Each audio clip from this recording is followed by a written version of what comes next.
ذکر الہی بخشش کا سامان۔ حضرت ابو ہریرہ رضی اللہ تعالی عنہ روایت فرماتے ہیں کہ رسول کریم صلی اللہ تعالی علیہ وآلہ وسلم نے فرمایا، اللہ تعالیٰ کے کچھ فرشتے ایسے ہیں جو ذکر الہی کرنے والوں کی تلاش میں گھومتے رہتے ہیں، اور جب کچھ لوگوں کو اللہ تعالیٰ کا ذکر کرتے ہوئے پاتے ہیں تو فرشتے دوسرے فرشتوں کو آواز دیتے ہیں، آؤ اپنی حاجت کی طرف آؤ۔ پھر وہ فرشتے ذکر کرنے والوں کے آسمان دنیا تک اپنے بازوں سے ڈھک لیتے ہیں۔ جب وہ فرشتے بارگاہ الہی میں حاضر ہوتے ہیں تو ان کا رب ان فرشتوں سے پوچھتا ہے، حالانکہ وہ فرشتوں سے زیادہ جانتا ہے، اے فرشتوں میرے بندے کیا کر رہے تھے اور کیا کہہ رہے تھے؟ فرشتے عرض کرتے ہیں، وہ لوگ تیری تسبیح کر رہے تھے، تیری تکبیر بلند کر رہے تھے اور تیری حمد و ثنا کرتے ہوئے تیری بزرگی بیان کر رہے تھے۔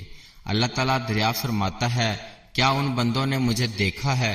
فرشتے عرض کرتے ہیں، نہیں، قسم خدا کی انہوں نے تجھے نہیں دیکھا۔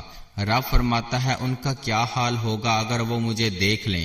فرشتے عرض کرتے ہیں، اگر وہ تجھے دیکھ لیں تو اور زیادہ تیری عبادت کریں گے، تیری بزرگی بیان کریں گے اور تیری تسبیح کریں گے۔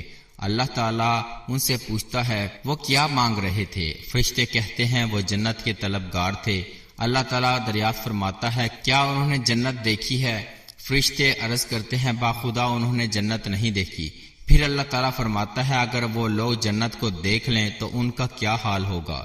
فرشتے عرض کرتے ہیں، اگر وہ جنت کو دیکھ لیں تو جنت کا ان کا شوق اور بڑھ جائے گا، اس کی طلب اور زیادہ ہو جائے گی اور اس کی رغبت اور بڑھ جائے گی۔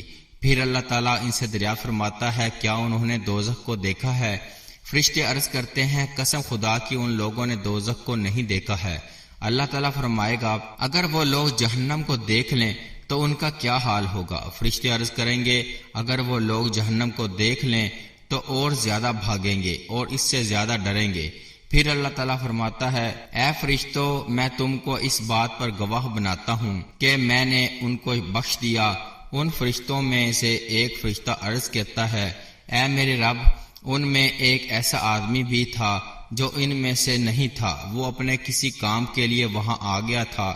اللہ تعالیٰ فرماتا ہے، یہ آپس میں بیٹھنے والے ایسے ہیں کہ ان کے پاس بیٹھنے والا بھی محروم نہیں رہتا، یعنی ان ذکر کرنے والوں کے ساتھ بیٹھنے کے سبب وہ بھی بخشا گیا۔